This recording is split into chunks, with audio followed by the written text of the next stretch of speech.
സോജൻ അച്ചായൻ്റെ കല്യാണത്തിനെ തുടർന്നുണ്ടായ കുറച്ച് കോൺട്രവേഴ്സീസും അതിൻ്റെ മുകളിൽ അച്ചായനും വൈഫും അമ്മയും കൂടി ചെയ്തൊരു ഇൻ്റർവ്യൂ ഉണ്ടായിരുന്നു. പിന്നെ അമ്മയുടെ ഈ ഒരു ട്രീറ്റ്മെൻറ്റ് റിലേറ്റഡ് ആയിട്ടുണ്ടായ ആ ഒരു ചാരിറ്റി പരിപാടികൾ, അതിൻ്റെ മുകളിൽ വന്ന കുറേ ക്രിറ്റിസിസം, അങ്ങനെ ഒരു കോണ്ടന്റ് ഞാൻ ചെയ്തിട്ടുണ്ടായിരുന്നു. അന്ന് ആ വീഡിയോയിൽ തന്നെ ഞാൻ ക്ലിയർ ആയിട്ടൊരു കാര്യം പറയുന്നുണ്ട്. വേറൊരു ലേഡി, കല്യാണം കഴിച്ച പെൺകുട്ടി അല്ലാതെ വേറൊരു ലേഡി, ഓക്കെ, ജിനു തോമസ് എന്നാണ് അവരുടെ പേര്, അവരെയായിട്ടുള്ള ഈ അച്ചായൻ്റെ റിലേഷനും അതിൻ്റെ ബ്രേക്കപ്പും അതിൻ്റെ സ്റ്റോറീസും ഒക്കെ ഞാൻ അത്ര ഡീപ്പായിട്ട് പോയിട്ടില്ല. ബിക്കോസ് ആ ലേഡി വന്നത് എക്സ്പ്ലെയിൻ ചെയ്യുകയാണെങ്കിൽ പറയട്ടെ, ഫൈൻ, അവരാണ് അവരുടെ പാർട്ട് പറയേണ്ടത്.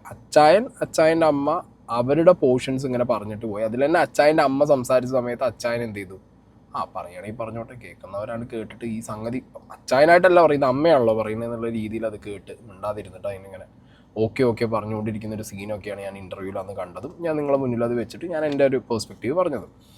രണ്ടാമത്തെ ഒരു കാര്യം ഞാൻ പറഞ്ഞത് റീൽ ആൻഡ് റിയാലിറ്റിയാണ്. എല്ലാ വീഡിയോയിലും പറയുന്ന പോലെ reel is different, reality is different. And even അച്ചായൻ്റെ അമ്മയുടെ ആ ഒരു സിറ്റുവേഷനിൽ നമ്മൾ ഹോസ്പിറ്റലിൽ പോയതും ബാക്കി കാര്യങ്ങളൊക്കെ അവിടെയും ഞാൻ പറഞ്ഞിട്ടുണ്ട്. ഇയാളുടെ പാസ്റ്റിനെ കുറിച്ചിട്ടൊന്നും ഞാനങ്ങനെ അന്വേഷിച്ചിട്ടോ എനിക്ക് വലിയ ഐഡിയാസൊന്നും ഇല്ല എന്നുള്ളത്.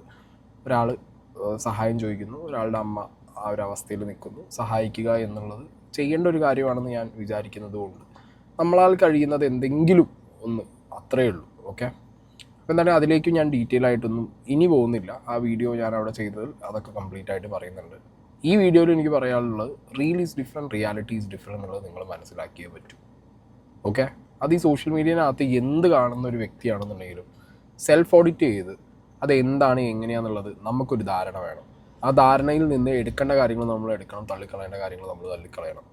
ഓക്കെ, ഇപ്പം എന്താണെങ്കിലും ഇപ്പോൾ വിഷയം എന്താണെന്ന് വെച്ചാൽ ഈ അച്ചായനെ കുറിച്ച് ഭയങ്കരമായിട്ട് ഇയാളെ പാസ്റ്റ് ഒക്കെ ഒരുപാട് പേര്, ഓക്കെ, ഒന്നോ രണ്ടോ അല്ല, ഒരുപാട് പേര് ഇങ്ങനെ വന്നിട്ട് ഇയാൾ നമ്മൾ വിചാരിച്ചൊരു വ്യക്തിയല്ല, വിവാഹ തട്ടിപ്പടക്കമുള്ള പരിപാടികൾ ഇതിനു മുമ്പും ചെയ്തിട്ടുണ്ടെന്നും ഈ ബ്രേക്കപ്പായി എന്ന് പറയുന്ന ലേഡി അവർ തന്നെ ഒരു ഇൻ്റർവ്യൂ കൊടുത്തിട്ട് അവരനുഭവിച്ച പ്രശ്നങ്ങൾ, അവരുടെ ആ ഒരു റിലേഷൻ ബ്രേക്ക് ആവാനുണ്ടായ കാരണം, ഈ റിലേഷൻ തന്നെ ആയിരുന്നോ അതോ അത് അച്ചായൻ്റെ കണ്ണിൽ മാത്രമായിരുന്നോ റിലേഷൻ എന്നുള്ളതിനെ കുറിച്ചിട്ടൊക്കെ അവർ കുറച്ച് ഡീറ്റെയിൽ ആയിട്ട് സംസാരിക്കുന്നുണ്ട്.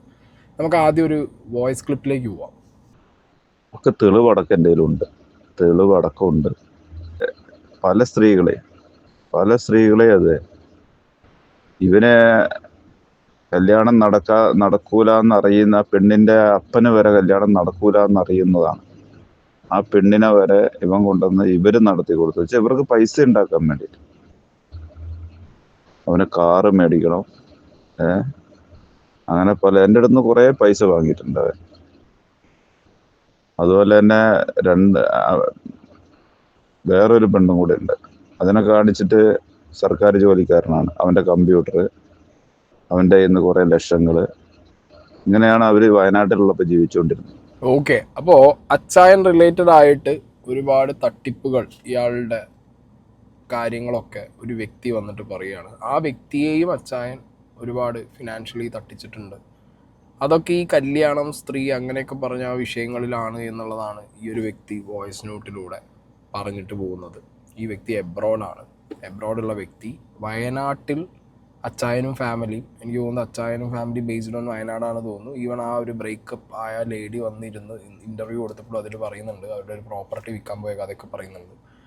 സോ വയനാട്ടിലുള്ള സമയത്തായിരിക്കണം ഇവർ തമ്മിലുള്ള ഈ ഒരു കണക്ഷനും അല്ലെങ്കിൽ ഈ ചതിയുടെ കഥയൊക്കെ ഈ വ്യക്തി പറയുന്നത് വയനാട്ടിൽ നിന്നുള്ള കാര്യങ്ങളാണ്. കുറേയധികം തെളിവുകൾ ഈ വ്യക്തിയുടെ കയ്യിലുണ്ടെന്നും ഇതേപോലെ ഒരു പെൺകുട്ടിയല്ല, ഒരുപാട് പെൺകുട്ടികളെ ഇതേപോലെ പല അമ്പലത്തിലും കൊണ്ടുപോയി കല്യാണം കഴിച്ചൊരു വ്യക്തിയാണ് ഈ പറഞ്ഞ അച്ചായനെന്നും. അച്ചായനും അമ്മയും അടക്കമുള്ളവരുടെ ഒരു പാറ്റേൺ എന്ന് പറയുന്നത്, ഒരു മോഡസ് എന്ന് പറയുന്നത്, ഇതേപോലെ സ്ത്രീകളെ കല്യാണം കഴിച്ചതിന് ശേഷം അവരുടെ ഫിനാൻഷ്യൽ കാര്യങ്ങളൊക്കെ എന്ത് ചെയ്യുക, ഇവരിങ്ങോട്ട് മേടിച്ചെടുക്കുക. അതിനുശേഷം അച്ചായൻ മുങ്ങിയതിന് ശേഷം അമ്മ ആ ഒരു ലേഡി ആരാണോ വീട്ടിലുള്ള അവരെ അങ്ങോട്ട് നൈസായിട്ട് പുറത്തേക്ക് തട്ടിക്കളയും. ഈ ഒരു സ്കീമിലാണ് ഈ വ്യക്തി വോയിസിൽ കാര്യങ്ങൾ പറഞ്ഞു വെക്കുന്നത്.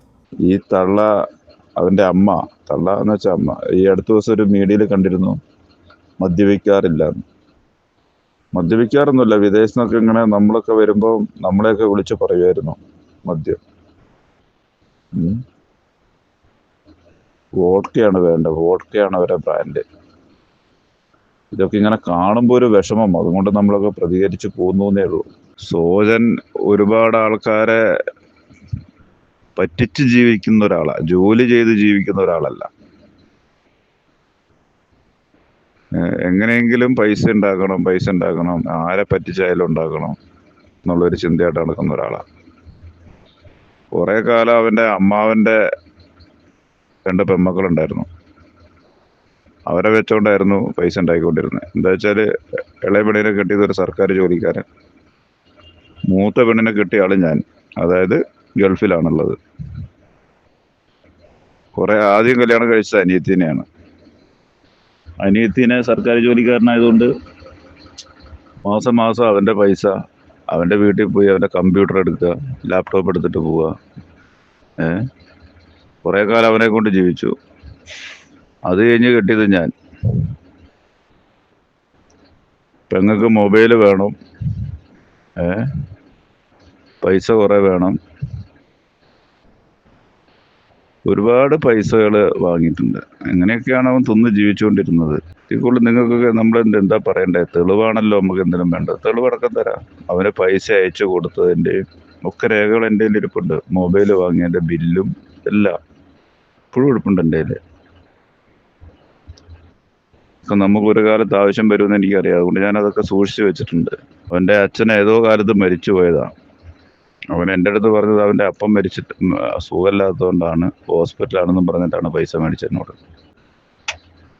കല്യാണാലോചന വന്നതേ ഉള്ളൂ, അന്നേരത്തേക്ക് അവൻ എന്നോട് പൈസ മേടിച്ചു ചോദിച്ചു, അവൻ്റെ അച്ഛന് സുഖമില്ലെന്നും പറഞ്ഞു. അച്ചായനെ കുറിച്ച് അടിമുടി തട്ടിപ്പുകാരനാണ്. ആദ്യം മുതലേ ഇയാൾ തട്ടിപ്പിൻ്റെ സ്കീമിലാണ് ജീവിതം മുന്നോട്ട് കൊണ്ടുപോകുന്നത്. ഫാമിലിക്ക് അകത്ത് തന്നെ, ഇപ്പോൾ ഈ പറയുന്ന വ്യക്തി തന്നെ അവരുടെ റിലേഷൻ അവിടെ ഓപ്പൺ അപ്പ് ആക്കുന്നുണ്ട്. അപ്പം ഇങ്ങനെ ഫാമിലിക്ക് അകത്ത് തന്നെ ഒരാളെ പറ്റിച്ചും പൈസ അടിച്ച് മാറ്റി നോണ പറഞ്ഞും ജീവിക്കുന്ന ഒരു വ്യക്തി എന്നുള്ള നിലയ്ക്ക് ഈ വ്യക്തിയുടെ കയ്യിൽ പ്രൂഫുകൾ അടക്കമുണ്ട്. അതും ഫിനാൻഷ്യൽ കാര്യങ്ങൾ ചെയ്തതിൻ്റെ പ്രൂഫുകൾ അടക്കമുണ്ട് എന്നുള്ളത് ഇപ്പോഴാണ് ഇവർ വന്ന് പറയുന്നത്. എനിക്ക് 1-2 ചോദ്യങ്ങൾ ഇവിടെ ചോദിക്കാനുണ്ട്. അപ്പം ഞാൻ സംസാരിച്ച ആളുകളോടും ഞാൻ ചോദിച്ചൊരു ചോദ്യമുണ്ട്. ഈ അച്ചായൻ എന്ന് പറഞ്ഞ വ്യക്തി, എനിക്ക് തൊപ്പി ഇതിലേക്ക് ഡ്രാഗ് ചെയ്തുകൊണ്ട് ഒരു താല്പര്യമില്ല. പലരും തൊപ്പിയുടെ തമ്മിലും തൊപ്പിയുടെ ടൈറ്റിലൊക്കെ വെച്ച് വീഡിയോ ചെയ്യുന്നത് ഞാൻ കണ്ടിട്ടുണ്ട്. അച്ചായൻ്റെ ഇഷ്യൂ ആണ്. അൺടിൽ അൺലെസ് തൊപ്പിയും അങ്ങനെ ഒരു വഞ്ചന ചതിയുടെ ഒക്കെ ഭാഗമായിട്ട് ഈ അച്ചായൻ ഒപ്പം നിന്ന് വേറെ ആളെ പറ്റിച്ചിട്ടുണ്ടെന്നുണ്ടെങ്കിൽ അപ്പോൾ തൊപ്പീനെ നമുക്ക് എന്തെങ്കിലും ഇതിലേക്ക് കൊണ്ടുവന്ന് വെക്കുന്നതിന് കുഴപ്പമില്ല. അല്ലാത്ത പക്ഷം തൊപ്പീനെ കൊണ്ടുവരേണ്ട ആവശ്യമില്ല. പക്ഷെ എനിക്കുള്ളൊരു ചോദ്യം, തൊപ്പി വൈറലായി, തൊപ്പി സെൻസേഷനായിട്ട് നിൽക്കുമ്പോഴാണ് അച്ചായൻ്റെ കടന്നു വരും. ഓക്കെ, തൊപ്പിയുടെ ഒരു പീക്ക് ഹയ്യസ്റ്റ് എന്താ പറയുക വൈറൽ ഫേസിൽ അച്ചായൻ കൂടെയുണ്ട്. അച്ചായനും ഒരു പരിധി വരെ ഭയങ്കരമായിട്ടുള്ളൊരു വൈറൽ വിസിബിലിറ്റി കിട്ടിയിട്ടുണ്ട്. ആ സാഹചര്യത്തിലൊക്കെ ഇപ്പോൾ ഭയങ്കരമായിട്ടുള്ള തട്ടിപ്പുകളാണ് അച്ചായൻ ചെയ്തു എന്നുള്ളത് ഞാൻ പറഞ്ഞേക്കുന്നത്. കോടിക്കണക്കിന് രൂപേൻ്റെ ഫിലിം പ്രൊഡ്യൂസറാണെന്ന് പറഞ്ഞിട്ടുള്ള ലേബിളിൽ കോടിക്കണക്കിന് രൂപേൻ്റെ തട്ടിപ്പ് നടത്തി, കുറേ സ്ത്രീകളെ പറ്റിച്ചു എന്നൊക്കെ കേൾക്കുമ്പോൾ ഈ വൈറൽ ഫേസിൽ ഇയാൾ ഇരുന്ന സമയത്തോ അല്ലെങ്കിൽ ഈ വ്യക്തി ഭയങ്കരമായിട്ട് സോഷ്യൽ മീഡിയയിൽ ആക്റ്റീവായ സമയത്തോ അന്നൊന്നും ഇവരാരും അല്ലെങ്കിൽ ഇങ്ങനത്തെ ഒരു കോൺട്രവേഴ്സി അച്ചായൻ റിലേറ്റഡ് ആയിട്ട് കേട്ടിട്ടില്ല. ഓക്കെ, റീസെൻ്റ്ലി കല്യാണം കഴിഞ്ഞ് കല്യാണ വീഡിയോസ് കുറച്ചിങ്ങനെ ഒരു ക്രിറ്റിസിസം വന്നു. പിന്നെ അതിന് മുമ്പ് തന്നെ ഈ എന്താ പറയുക ബ്രേക്കപ്പ് ആയ പെൺകുട്ടിയുടെ ഒരു വീഡിയോ വരുന്നു. ബട്ട് അപ്പോഴും ഈ കാര്യങ്ങൾ ഇത്രത്തോളം ഫ്ലെയറപ്പ് ആയിട്ടില്ല. കല്യാണത്തിൻ്റെ തുടർന്നുള്ള ക്രിറ്റിസിസം, അതിൻ്റെ മുകളിൽ ഇവർ കൊടുത്ത ഇൻ്റർവ്യൂ, ആ ഇൻ്റർവ്യൂവിൽ അമ്മയും മകനും വന്നിരുന്ന് സംസാരിക്കുന്നു. അവിടെയാണ് കാര്യങ്ങൾ കത്തിത്തുടങ്ങുന്നത്, അവിടെയാണ് ഫ്ലെയറപ്പ് ആവുന്നത്. അവിടെ നിന്നാണ് ഇപ്പോൾ ഈ ഓഡിയോ ഒക്കെ വരുന്നത്. മനസ്സിലായോ? അപ്പോൾ മേ ബി ഒരാൾ ഇത്രയും വൈറൽ ഫേസിൽ സോഷ്യൽ മീഡിയയിൽ നിൽക്കുമ്പോൾ, ഇവരാരും സോഷ്യൽ മീഡിയയിൽ ആക്റ്റീവ് അല്ല, നോർമൽ ലൈഫ് ജീവിക്കുന്നവരാണ്. ഇവനെങ്ങാനും ഇനിയിപ്പോൾ സോഷ്യൽ മീഡിയയിൽ ആക്റ്റീവ് ആണല്ലോ. അച്ചാൻ എന്ന് പറഞ്ഞ ഒരു ക്യാരക്ടർ സോഷ്യൽ മീഡിയയിൽ ഭയങ്കര ആക്റ്റീവാണ്, തൊപ്പിയുടെ കൂടെയാണ്. ഇവർ ഈ ലൈവ് ഇടുമ്പോഴും ബാക്കി കാര്യങ്ങൾ പറയുമ്പോൾ ഇതേപോലെ ഒരു ഭയങ്കര ഒരു മേജർ അലിഗേഷനായിട്ട് ആരെങ്കിലും വന്നു കഴിഞ്ഞാൽ അവരെ പറ്റി ഇല്ലാതാക്കുന്ന രീതിയിൽ എന്തെങ്കിലും സോഷ്യൽ മീഡിയയിൽ ഇവർ പറഞ്ഞു കഴിഞ്ഞാൽ എന്ത് ചെയ്യും എന്നുള്ളത് ആലോചിച്ചിട്ടായിരിക്കാം ചിലപ്പോൾ അവരപ്പം ഉണ്ടാതിരുന്നതും. ഇപ്പോൾ ഒരാൾ ഓക്കെ ഇയാൾക്ക് ക്രിറ്റിസിസം വരുന്നുണ്ട് എന്ന് അറിഞ്ഞപ്പോൾ ഇത് മാത്രമല്ല, ഇതിലേറെ ഫേക്കാണ് ഇയാൾ എന്നുള്ളത് അത് ജനങ്ങൾ അറിയട്ടെ എന്ന് പറഞ്ഞ് ചിലപ്പോൾ പുറത്തു വന്നതായിരിക്കും. ഇതിൻ്റെ ഒരു പ്ലേറ്റ് എനിക്ക് മനസ്സിലാവുന്നില്ല സീരിയസ്ലി. ബിക്കോസ് ഇത്ര തട്ടിപ്പ് നടത്തുന്ന ഒരാൾ ഇപ്പം ഞാൻ കഴിഞ്ഞ വീഡിയോയിൽ പറഞ്ഞിട്ടുണ്ട്, ബാല എന്ന് പറഞ്ഞൊരു വ്യക്തിയുടെ അവിടെ നിന്നിട്ടാണ് സോജനെ ഞാൻ പരിചയപ്പെടുന്നത്. അതായത് നിങ്ങൾ ഈ സോക്കോൾഡ് അച്ചാനെ ഞാൻ പരിചയപ്പെടുന്നത്, അതും ഫിലിം പ്രൊഡ്യൂസർ എന്നുള്ള നിലയ്ക്ക് തന്നെയാണ് ഫസ്റ്റ് ഈ അച്ചായനെ ഞാൻ പരിചയപ്പെട്ടുള്ളത്. അത് ബാലേൻ്റെ ആ ഒരു വീട്ടിൽ പോയ സമയത്താണ്.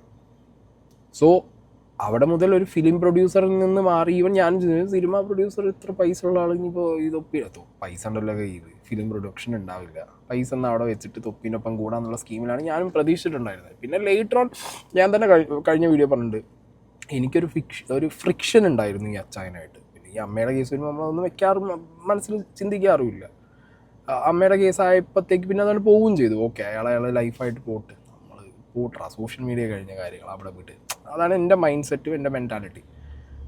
പക്ഷേ ലൈഫിൽ ഭയങ്കരമായിട്ട് റിയാലിറ്റിയിൽ പൈസ അടക്കം പറ്റിക്കലടക്കം നടന്ന ആളുകൾ, അവർ പ്രൂഫ് അടക്കം വരാമെന്ന് പറയുമ്പോൾ ഇതിന് അച്ചായൻ എങ്ങനെ ഡിഫെൻഡ് ചെയ്യുന്നുള്ളതൊരു ചോദ്യമാണ്. അച്ചായൻ്റെ ഒരു വേർഷൻ എന്താണെന്നുള്ളത് അറിയാനും എനിക്ക് പേഴ്സണലി ഭയങ്കരമായിട്ട് താല്പര്യം. കാരണം ഇവരൊക്കെ പറയുന്നത് ചില്ലറ രീതിയിലുള്ള അലിഗേഷൻസ് അല്ല ഇയാളെ കുറിച്ച്. അവൻ ഒരുപാട് സ്ത്രീകളെ പല അമ്പലങ്ങളിലും വെച്ച് കല്യാണം കഴിച്ചിട്ടുണ്ട്. പത്തനംതിട്ടയുള്ളൊരു പെണ്ണ്, പേര് ഞാൻ പറയുന്നില്ല, പത്തനംതിട്ടയുള്ളൊരു പെണ്ണ്, എറണാകുളത്തുള്ളൊരു സ്ത്രീ, അങ്ങനെ പലരും ഉണ്ട്. സിനിമ പ്രൊഡ്യൂസറാണ്, സിനിമാ നടനാണ്, അതും പറഞ്ഞിട്ടാ വിളിക്കുക. അത് കഴിഞ്ഞ് പിന്നെ വിളിക്കുന്നത് അവൻ്റെ അമ്മയായിരിക്കും. മനുഷ്യരായി കഴിഞ്ഞാൽ കുറച്ചൊക്കെ ഒരു ഉളുപ്പ് വേണ്ടേ? ഇതൊക്കെ ഈ ചാവുമ്പോൾ ഒന്നും കൊണ്ടുപോകുന്നൊന്നുമില്ലല്ലോ. ജോലി ചെയ്ത് ജീവിക്കാനുള്ള തണ്ടും തടി ഉണ്ടല്ലോ അവനൊക്കെ. നാട്ടുകാരെ ഊമ്പിച്ച് ജനങ്ങളെ പറ്റിച്ച് ജീവിച്ചിട്ട് എന്ത് കിട്ടാണ്? ഇതിൽ ഈ വ്യക്തി പറഞ്ഞതിൽ ആദ്യം അച്ചായൻ വിളിക്കും, പിന്നെ അതിനുശേഷം അമ്മ വിളിക്കും. ഇത് അച്ചായനും അമ്മയും കൂടി അറിഞ്ഞുള്ള ഒരു ചതിക്കുഴിയാണ് സ്ത്രീകൾക്ക് വേണ്ടി അവർ വെട്ടിവെക്കുന്നത് എന്നുള്ളൊരു കാര്യം വളരെ ക്ലിയറായിട്ട് എവിഡൻ്റ് ആയിട്ട് പറയുന്നുണ്ട്. പല അമ്പലങ്ങളിൽ വെച്ച് പലരെയും കല്യാണം കഴിച്ചു എന്നും പറയുന്നുണ്ട്. ഞാൻ പറഞ്ഞല്ലോ, ഈ വ്യക്തിയുടെ റിലേഷൻ എന്നുള്ള രീതിയിൽ ഈ വ്യക്തിയെക്കുറിച്ച് ഡീറ്റെയിൽ ആയിട്ട് അറിയുന്ന ഒരാളായിരിക്കണം ഈ വ്യക്തി. അതുകൊണ്ടായിരിക്കണം ഇങ്ങനെ കറക്റ്റ് ഇൻഫർമേഷൻ എന്നുള്ള രീതിയിൽ തന്നെ വിത്ത് പ്രൂഫ് എൻ്റെ കയ്യിലുണ്ട്, ഞാൻ നാട്ടിൽ വന്നിട്ട്, ഞാനിപ്പോൾ എബ്രോഡാണ്, നാട്ടിൽ വന്നിട്ട് കാര്യങ്ങൾ തരാമെന്ന് പറഞ്ഞിട്ട് വേറൊരാൾക്ക് ഇങ്ങനെ ഒരു വോയിസ് അയച്ചു കൊടുക്കുന്നുണ്ടാവുക. ഓക്കെ, ഇതാണ് അതിൻ്റെ ഒരു തുടക്കം ഞാൻ പറഞ്ഞത്. ഇനിയാണ് ഈ ലേഡി ബ്രേക്കപ്പായി എന്ന് അച്ചായൻ്റെ ബർത്ത്ഡേയുടെ ടൈമിൽ ഇൻസ്റ്റാഗ്രാമിലൊക്കെ ഫോട്ടോ ഇട്ട്, ആ ഫോട്ടോ കുറച്ച് ഇൻറ്റിമേറ്റ് ഫോട്ടോ ആയതുകൊണ്ട് ആ ലേഡി വന്നിട്ട് ലൈവിൽ വീഡിയോ ഇട്ടിട്ട് ഇവർ തമ്മിലുള്ള ആ ഒരു റിലേഷനെ കുറിച്ച് പറയുന്നു. ഞാൻ കഴിഞ്ഞ വീഡിയോ ചെയ്തപ്പോഴും അത് ഞാൻ ഡീറ്റെയിൽ ആയിട്ട് പറയാതിരുന്നതെന്ന് വെച്ച് കഴിഞ്ഞാൽ, ഈ ലേഡി കുറച്ചും കൂടി അത് കറക്റ്റായിട്ട് കാര്യങ്ങൾ പറയുകയാണെങ്കിൽ ദാറ്റ്സ് ഫൈൻ. അപ്പോൾ അച്ചായൻ്റെ ഒരു വേർഷൻ ഞാൻ കേട്ടിട്ടുണ്ട്, പേഴ്സണലി വിളിച്ചിട്ട് ഈ വിഷയം ചോദിച്ച സമയത്ത്. അന്ന് അച്ചായൻ പറഞ്ഞ കാര്യങ്ങൾ, ഈ ലേഡി അച്ചായനെ എന്താ പറയുക, നല്ല സ്റ്റേജിലൊക്കെ ഒപ്പം നിന്നു, അമ്മയ്ക്ക് വയ്യാതായപ്പോൾ തിരിഞ്ഞു നോക്കാതെ ഇട്ടിട്ട് പോയി. പിന്നെ പൈസയുടെ കുറേ സംഗതികളുണ്ട്. ഈ ലേഡി വേറെ ഏതോ ഒരാളെ വർക്ക് പ്ലേസിനകത്ത് പ്രേമിച്ച് അങ്ങനെ അച്ചായനിൽ നിന്ന് മാറിപ്പോയി, അച്ചായനെ പറ്റിച്ചു എന്നുള്ളൊരു വേർഷനാണ് അച്ചായൻ എന്നോട് പേഴ്സണലി പറഞ്ഞിട്ടുള്ളത്. ഈ ലേഡിക്ക് എന്താ പറയാനുള്ളത് നമുക്ക് നോക്കാം. ഞങ്ങളിപ്പം ഏകദേശം ഒരു 5-6 മാസത്തെ ഒരു പരിചയമേ ഉള്ളൂ ഈ പുള്ളിയായിട്ട്. 5-6 മാസത്തെ ഒരു പരിചയമേ ഉള്ളൂ. ഫസ്റ്റ് ഞങ്ങൾ മീറ്റ് ചെയ്യുന്നത് ഒരു പാർട്ടി, ഞങ്ങൾ ഫ്രണ്ട്സ് എല്ലാവരും കൂടെ ഒരു പാർട്ടി ഇരിക്കുന്ന സമയത്താണ് ഈ പുള്ളിയെ ഫസ്റ്റ് മീറ്റ് ചെയ്യുന്നത്. അന്നൊരു ഭയങ്കര ഒരു ഗുണ്ടകളൊക്കെ ഇരിക്കുന്ന പോലെ വലിയ സെറ്റപ്പിൽ ഇങ്ങനെ അവിടെ ചെയറിൽ ഇങ്ങനെ ഇരിക്കുക. അപ്പോൾ ഇങ്ങനെ സംസാരിച്ചു, അവർ പോയി നോർമലി പോയി സംസാരിച്ചു, മിണ്ടി. അപ്പോൾ എന്നോട് ഇങ്ങനെ ഹായ് ഒക്കെ തന്നു, എവിടെ വീടെന്നൊക്കെ ചോദിച്ചാൽ അന്ന് ഇന്നടത്താ വീട് എന്നൊക്കെ പറഞ്ഞാൽ ഓക്കെ, അവൻ അവിടെ കുറേ ഫ്രണ്ട്സൊക്കെ ഉണ്ട് എന്നൊക്കെ സംസാരിച്ചു. ഞാൻ പറഞ്ഞാൽ ശരി കേട്ടോ എന്നൊക്കെ പറഞ്ഞ് നോർമലി സംസാരിച്ചു, പോയി തീർന്നു. അപ്പോൾ എൻ്റെ ഒരു ഫ്രണ്ട്സ് ഇതുപോലെ എന്നെ കോൺടാക്ട് ചെയ്തിട്ട് എൻ്റെ ഫ്രണ്ടിൻ്റെ കയ്യിൽ നിന്ന് ഈ പുള്ളി നമ്പർ വാങ്ങിച്ചു, എൻ്റെ നമ്പർ വാങ്ങിച്ചു, ഈ ഞാൻ പരിചയപ്പെട്ട ഫ്രണ്ട്സിൻ്റെ കയ്യിൽ നിന്ന്. അങ്ങനെ എന്നെ കോൺടാക്ട് ചെയ്തിട്ട് ഹലോ എന്നെ മനസ്സിലായോ എന്നൊക്കെ നോർമലി ടോക്ക് ചെയ്തു. ഞാൻ പറഞ്ഞു എനിക്ക് മനസ്സിലായില്ല, DP ഒന്നും കണ്ടില്ല, എനിക്ക് മനസ്സിലായില്ല എന്ന് പറഞ്ഞു. അപ്പോൾ ഞാൻ ഇന്ന അച്ചായനാന്ന് പറഞ്ഞു. ഞാൻ പറഞ്ഞു ശരി ചേട്ടാ, പറഞ്ഞു എന്താണെന്ന് ചോദിച്ചപ്പോൾ പറഞ്ഞു ഇല്ല ഒന്നുമില്ല, ഇങ്ങനെ ജസ്റ്റ് ഒന്ന് സംസാരിക്കാൻ തോന്നി, സംസാരിച്ചാന്നൊക്കെ പറഞ്ഞുകൊണ്ട് നോർമലി ഉള്ള മെസ്സേജ്. അപ്പോൾ ഇതിനകത്ത് എന്താ പറയുക, ഇപ്പോൾ യൂഷ്വലി നമ്മൾ കാണുന്ന സോഷ്യൽ മീഡിയയിൽ വരുന്ന ഇതേപോലുള്ള റിലേഷൻഷിപ്പ് ഇഷ്യൂസിൻ്റെ ഒരു സ്റ്റേജ് എന്ന് പറഞ്ഞു കഴിഞ്ഞാൽ, തുടക്ക സ്റ്റേജ് എന്ന് പറഞ്ഞാൽ ഇങ്ങനെയൊക്കെ തന്നെ ആയിരിക്കും. സോഷ്യൽ മീഡിയയിലൂടെയുള്ള ബന്ധമോ അല്ലെങ്കിൽ എവിടെന്നെങ്കിലും കണ്ട് കുറച്ച് മാസങ്ങളോ ദിവസങ്ങളോ മാത്രം അറിയാവുന്ന 2 ആളുകൾ, അവരുടെ ഒരു ബന്ധം, ആ ബന്ധത്തിൻ്റെ മുകളിൽ തുടങ്ങുന്ന സംസാരത്തിൽ നിന്ന് തുടങ്ങി അത് ലൈഫിലേക്ക് കയറി വരുന്നു, ചതിയിലേക്ക് പോകുന്നു. The same pattern. ഓക്കെ, പക്ഷെ ഈ ലേഡി സംസാരിക്കുമ്പോൾ എവിടെയും ഈ ലേഡി പറയുന്നില്ല ഇവർ തമ്മിൽ റിലേഷനിലായിരുന്നു, ബന്ധത്തിലായിരുന്നു, ഇഷ്ടത്തിലായിരുന്നു ഒന്നും ഈ ലേഡി ഈ കംപ്ലീറ്റ് ഇൻ്റർവ്യൂവിൽ പറഞ്ഞിട്ടില്ല. അമ്മേനെ നോക്കാൻ വേണ്ടിയിട്ട് അങ്ങനെ ഒരു ദിവസം ഒരു പാർട്ടിയിൽ വെച്ച് പരിചയപ്പെട്ട ഒരു വ്യക്തി ഫോൺ വിളിക്കുന്നു, അങ്ങനെ ആരെങ്കിലും ഒന്ന് കിട്ടുമെന്ന് ചോദിക്കുന്നു. പ്രത്യക്ഷത്തിൽ ആ വ്യക്തിയെ കാണുമ്പോൾ, ഇപ്പോൾ അച്ചായൻ എന്നുള്ള ഒരു ക്യാരക്ടറിനെ തൊപ്പിയുടെ ലൈവ് കാണുന്നവർക്ക് അറിയാം, അത്യാവശ്യം ചാടി മസിലൊക്കെ പിടിച്ച് അതിനകത്ത് വളരെ അൾട്രാ റിച്ച് ആയിട്ടുള്ള എന്ത് വേണം ചെയ്യും അച്ചായൻ എന്നുള്ളൊരു ക്യാരക്ടറായിട്ട് ഇരിക്കുന്ന ഒരാളാണ്. കഴിഞ്ഞ വീഡിയോയിൽ ഞാൻ പറഞ്ഞു, അങ്ങനെ ഇരുന്ന് കഴിഞ്ഞാൽ റിയൽ ലൈഫിലേക്ക് കാര്യങ്ങളും പ്രശ്നങ്ങളൊക്കെ വരുന്ന സമയത്ത് ബലൂൺ കാറ്റഴിച്ചിട്ട അവസ്ഥയായിരിക്കും. അപ്പോൾ ഈ ലേഡി കാണുമ്പോഴും ഇയാൾ ഈ ഒരു എന്താ പറയുക ലൈവിലിരിക്കുന്ന ക്യാരക്ടറിനെ പോലെ തന്നെ പാർട്ടിയിൽ വന്നിരിക്കുന്നു, ഒപ്പമുള്ളവരൊക്കെ അച്ചായൻ അച്ചായൻ എന്ന് പറയുന്നു. പിന്നെ കോള് വരുന്നു, ഈ ലേഡിയെ വിളിച്ചിട്ട് അവരെ വീട്ടിലേക്ക് എന്താ പറയുക ഒരാൾ ആവശ്യമുണ്ട് അമ്മേനെ നോക്കാൻ എന്ന് പറയുന്നു. ലേറ്ററുള്ള അമ്മ വിളിക്കുന്നു. നേരത്തെ ആദ്യം കേട്ട വോയിസിലുള്ള സെയിം പാറ്റേൺ ഫോളോ ചെയ്യുകയാണ് ഇവിടെ. ഒരു ദിവസം ഈ പുള്ളിക്കാരൻ വിളിച്ചിട്ട് എന്നോട് ചോദിക്കുന്നു, പുള്ളിയുടെ അമ്മ ഇങ്ങനെ എത്ര ഏജ്ഡ് ആയിട്ടുള്ള ഒരാളാണ്, 82-86 വയസ്സുണ്ടെന്ന് പറഞ്ഞു. നമ്മൾ ശരി, അപ്പോൾ എനിക്ക് അമ്മയെ നോക്കാൻ ഒരാളെ വേണം, ആരെങ്കിലും അറിവിലുണ്ടോ എന്ന് ചോദിച്ചു. ഞാൻ പറഞ്ഞു എനിക്കറിയില്ല. അപ്പം ഞാനിങ്ങനെ ലീവ് നിൽക്കുന്ന സമയം, അപ്പം ഞാനിങ്ങനെ ജോലി ട്രൈ ചെയ്തുകൊണ്ടിരിക്കുക. കാരണം നമ്മുടെ ചിലവുകൾ നമുക്ക് തന്നെ നോക്കാമല്ലോ എന്നുള്ള രീതിയിൽ നോർമലി എവിടെയെങ്കിലും ട്രൈ ചെയ്തുകൊണ്ടിരിക്കുമായിരുന്നു. അപ്പോൾ പുള്ളി ഇങ്ങനെ പറഞ്ഞു. അപ്പം ഞാൻ പറഞ്ഞു എൻ്റെ അറിവിൽ ആരുമില്ല, ഞാൻ നോക്കിയിട്ട് പറയാമെന്ന് പറഞ്ഞു. അങ്ങനെ നോർമലി പുള്ളി എനിക്ക് മെസ്സേജ് അയച്ചിട്ട് ഞാൻ പിറ്റേ ദിവസം ഇതുപോലെ മെസ്സേജ് അയച്ചു കഴിഞ്ഞിട്ട് ഞാൻ അതിന് റിപ്ലൈ കൊടുത്തിട്ട് ഇതുപോലെ നോർമലി കാഷ്വലായിട്ട് സംസാരിച്ചപ്പോൾ എന്നോട് പറഞ്ഞു അർജൻറ്റാണ്, എങ്ങനെയും ഒന്ന് ഹെൽപ്പ് ചെയ്യണോ എന്നൊക്കെ പറഞ്ഞിട്ട് ഞാൻ മെസ്സേജ് അയച്ചപ്പോൾ പിന്നെ വിളിക്കുന്നത് ഇവർ അമ്മയും കൊണ്ടാണ്. ഈ സോജ എന്ന് പറയുന്ന ഈ തങ്കു എന്ന് പറയുന്ന അവർ അമ്മയും കൊണ്ടാണ് എന്നെ കോൾ ചെയ്യുന്നത്. അപ്പോൾ അവർ ഭയങ്കരമായിട്ട് നോർമലി സങ്കടമൊക്കെ പറഞ്ഞു, ആരുമില്ല, അവരെ കുറേ സ്റ്റോറീസ് പറഞ്ഞു, നോർമലി ഒരു സ്റ്റോറീസൊക്കെ പറഞ്ഞ് ചുരുക്കത്തിലൊക്കെ പറഞ്ഞ് അതൊക്കെ ഞാൻ കേട്ട് ഓക്കെ അമ്മ വിഷമിക്കേണ്ട, നമ്മളൊരു അമ്മ, നമുക്കും ഉണ്ട് അമ്മമാർ. അപ്പോൾ ആ ഒരു വിഷമത്തിൽ ഞാനും പറഞ്ഞു അമ്മ വിഷമിക്കേണ്ട, അത് ഞാനിപ്പോൾ ഫ്രീ ആണ്, ഞാനൊന്ന് എന്നെ കഴിയുന്ന ഹെൽപ്പ് ചെയ്യാം അമ്മ, നോക്കാമെന്ന് പറഞ്ഞു. സെയിം പാറ്റേൺ ആ വ്യക്തിയുടെ വോയിസിൽ ആ വ്യക്തി പറഞ്ഞ കാര്യം ഈ ലേഡി പറഞ്ഞ കാര്യം ഇത് സെയിം പാറ്റേൺ. ആദ്യം അച്ചായൻ കോണ്ടാക്ട് ചെയ്തു, പിന്നെ അമ്മ കോണ്ടാക്ട് ചെയ്തു. വീട്ടിലേക്ക് വയ്യാതെ കിടക്കുന്ന അമ്മയെ നോക്കാൻ വേണ്ടി ഒരാൾ, മേ ബി ഈ ലേഡി എന്തെങ്കിലും ഈ നഴ്സിംഗ് റിലേറ്റഡ് ആയിട്ടുള്ള കോഴ്സോ അല്ലെങ്കിൽ ആ ഒരു പ്രൊഫഷനോ ഉള്ള ആളായിരിക്കണം. അത് ഓൾറെഡി അറിയുന്നത് കൊണ്ടായിരിക്കണം ഈ ലേഡിയെ വിളിച്ച് ചോദിച്ചത്, പറയാൻ പറ്റില്ല. സോ എന്താണെങ്കിലും ഇവർ ജോലി ഇല്ലാതെ നിൽക്കുന്നൊരു സമയം കൂടിയാണ്. ഈ ഫ്രണ്ട്സ് ആരെങ്കിലും പറഞ്ഞു കൊടുത്ത് കാണും ജോലി ഇല്ലാതെ നിൽക്കണം അവൾ എന്നുള്ളത്. എന്താണെങ്കിലും ഇവർ ആ വീട്ടിലേക്ക് പോകുന്നു, അവർക്ക് എന്താണെങ്കിലും ഒരു വരുമാനം വേണമല്ലോ. അപ്പോൾ ഒരമ്മേനെ നോക്കാനല്ലേ ആ അമ്മ വിളിച്ച് സംസാരിക്കുന്നുണ്ട്, ഇവർ ആ വീട്ടിലേക്ക് പോകുന്നൊരു സിറ്റുവേഷൻ. ആദ്യത്തെ വ്യക്തി പറഞ്ഞതും സെയിമാണ്, അമ്മയും മകനും ഒരുപോലെ ഇതേപോലുള്ള കാര്യങ്ങൾ ഒരു സ്ത്രീയെ വിളിച്ചു കൊണ്ടുവരാനുള്ള ഒരു മോഡസിൽ ചെയ്യാറുണ്ട്. ആൻഡ് ഇപ്പം കല്യാണം കഴിഞ്ഞ കുട്ടിയാണെന്നുണ്ടെങ്കിലും ആ കുട്ടി എവിടുന്ന് വന്നു എപ്പോൾ വന്നു എന്നുള്ളതിനെ കുറിച്ചുള്ള ഡീറ്റെയിലിംഗ് അല്ല, ബട്ട് സ്റ്റിൽ അവർ പറയുന്നതിൽ നിന്ന് മനസ്സിലാവുന്നത് ഇതേ അമ്മയെ നോക്കാനുള്ള സ്കീമിൽ വന്നൊരു കുട്ടി, ആ കുട്ടി അമ്മേനെ നോക്കുന്നതിൻ്റെ കൂട്ടത്തിൽ ഇയാളുടെ ഈ അവസ്ഥ കാണുന്നു, അച്ചായൻ്റെ അവസ്ഥ കാണുന്നു. കണ്ടതിൽ വളരെ സങ്കടമായപ്പോൾ അമ്മ പറഞ്ഞു അച്ചായൻ്റെ ഇപ്പോഴുള്ള വൈഫിനോട്, അതാണ് നമ്മൾ ഇൻ്റർവ്യൂ കേട്ടതും കണ്ടതും, മകൻ ഇങ്ങനത്തെ ഒരു അവസ്ഥയിലാണെന്ന് പറഞ്ഞപ്പോൾ ആ പെൺകുട്ടി അങ്ങോട്ട് ചോദിക്കുകയാണ് കല്യാണം കഴിക്കട്ടെ എന്നുള്ളത്. ഫൈൻ, ഇത് 3 പേര് പറഞ്ഞാലും ദ സെയിം പാറ്റേൺ വർക്ക്സ്. 3 ഇൻസിഡൻസിലും ഈ കുട്ടിക്ക് സംഭവിച്ചതും ഇതിന് മുമ്പ് ആ വ്യക്തിയുടെ വോയിസിലുള്ളതും ഇപ്പം കല്യാണം കഴിഞ്ഞ ആ പെൺകുട്ടിയുടെ ഒപ്പം ഇൻ്റർവ്യൂ കൊടുത്തപ്പോഴും ഒക്കെ ദ സെയിം പാറ്റേൺ ഫോളോ ചെയ്യുന്നൊരു പരിപാടി ഇതിനകത്ത് പ്രത്യക്ഷത്തിൽ വളരെ വിസിബിളാണ്. അപ്പം തൊപ്പിയായിട്ട് ലൈവുള്ള സമയമാണ്. പുള്ളി പോകുന്നു, 12 മണി 1 മണിയാകുമ്പോൾ വരുന്നു, നമ്മൾ നോർമലി ഡോറ് തുറന്നു കൊടുക്കുന്നു, പുള്ളി കയറുന്നു, നമ്മൾ ഈ കാര്യങ്ങളൊക്കെ നോർമലി പോകുന്നു. ആ സമയത്ത് ഈ പുള്ളി ഒരു സംശയം, നമ്മൾ ആ പുള്ളിയുടെ ആരോ ആണെന്നുള്ള രീതിയിലുള്ള കോണ്ടാക്റ്റാണ് പുള്ളി നമ്മുടെ അടുത്ത്. അതായത് നമ്മളിങ്ങനെ ഭരിക്കത്തില്ല, ഇങ്ങനെ അത് ചെയ്യരുത്, ഇത് അങ്ങനെ ചെയ്യരുത്, നിന്നെ ഫോണിൽ ഇങ്ങനെ കോൾ വരരുത് എന്നുള്ള രീതി. ഞാൻ പറഞ്ഞു ചേട്ടാ അത് പറ്റത്തില്ല, എൻ്റെ ഫ്രണ്ട്സ് വിളിക്കും, എൻ്റെ ഫാമിലി, അതെൻ്റെ ഇഷ്ടമല്ലേ, അത് ചേട്ടനോട് പറയണ്ട, വീട്ടിൽ ഇരിക്കുന്ന ചേട്ടന് അതൊന്നും നോക്കേണ്ട കാര്യമില്ലെന്നാണ്. ഇല്ല അങ്ങനെ പറ്റത്തില്ല, ഒന്നുമില്ല. ഈ പുള്ളിക്കാരൻ ഫോൺ പിടിച്ച് തറയിലോട്ട് ഒരൊറ്റ അടി, എൻ്റെ ഫോൺ പൊട്ടിപ്പോയി. അങ്ങനെ ഞാൻ കിടന്ന് ഭയങ്കര കരഞ്ഞു, എനിക്കങ്ങ് വിറച്ചു പോയി, ഞാൻ എന്ത് ചെയ്യണമെന്ന് അറിയാത്തൊരു ഇത്. അപ്പോൾ അവർ അമ്മ ചോദിച്ചു എന്തുവാണ് നീ കാണിച്ചത്, അങ്ങനെയാണ് ഇങ്ങനെയാണെന്നുള്ള ഒരു നോർമൽ ടോക്ക് സംസാരിച്ചു. അപ്പോൾ ഞാൻ പറഞ്ഞു ചേട്ടാ എനിക്ക് വീട്ടിൽ വിളിക്കും, അവർ ടെൻഷൻ അടിക്കും, ഒന്നാമത് ഇങ്ങനെയൊക്കെ എനിക്ക് ടെൻഷൻ അടിക്കും, എനിക്ക് എങ്ങനെയല്ലേ എൻ്റെ ഫോൺ ശരിയാക്കിത്താ, അല്ലെങ്കിൽ എനിക്ക് നാളെ എൻ്റെ ഫോൺ കിട്ടണമെന്ന്. അപ്പോൾ ഈ പെൺകുട്ടി നോർമലായിട്ട് അമ്മയെ നോക്കാൻ വീട്ടിൽ പോയ ഒരാളുടെ അടുത്ത് ഈ അച്ചായൻ ഒരു അധികാരം കാണിച്ച് തുടങ്ങാനോ അല്ലെങ്കിൽ ഫോൺ എറിഞ്ഞ് പൊട്ടിക്കുക, ദേഹോപദ്രവം ഏൽപ്പിക്കുക, ചീത്ത പറയുക എന്നുള്ളൊരു സിനിമ. ജോലിക്ക് നമ്മളെ വീട്ടിൽ നിൽക്കുന്നവരാണോ പെണ്ണോ അവരോട് നമ്മൾ ഇത്രത്തോളം ഒരു അധികാരമെടുത്ത് അല്ലെങ്കിൽ അങ്ങനെ ചെയ്യുന്ന ഒരു തരം ക്യാരക്ടറാണ് അയാളതെന്ന് അറിയുമ്പോൾ സത്യത്തിൽ ഞെട്ടൽ വരും. ഒന്ന്. രണ്ടാമത്തെ കാര്യം എന്ന് പറയുമ്പോൾ ഇത് സഹിച്ചവിടെ നിൽക്കണമെന്നുള്ളൊരു തോന്നൽ നമുക്ക് വരും. അല്ലെങ്കിൽ നമ്മുടെ സിറ്റുവേഷൻ അത്രയും വേസ്റ്റ് ആയിരിക്കാം, നമുക്കവിടെ നിന്നേ പറ്റുന്നുള്ള അവസ്ഥയിൽ നമ്മൾ നിൽക്കാറുള്ളൂ. മൊബൈൽ ഫോണൊക്കെ എറിഞ്ഞ് പൊട്ടിക്കുക, ഭയങ്കരമായിട്ട് ചൂടാവുക, അതായത് ആദ്യം കണ്ട ഒരു വ്യക്തിയെ അല്ലാത്ത രീതിയിൽ ഒരാൾ, അതും രാത്രി സമയത്ത്, ഈ ലേഡി അവിടെ വർക്ക് ചെയ്യാൻ പോയ ലേഡിയാണ്. ആകെ കുറച്ച് മാസങ്ങളുടെ ഒരു പരിചയം മാത്രം അവർ തമ്മിലുള്ളത്.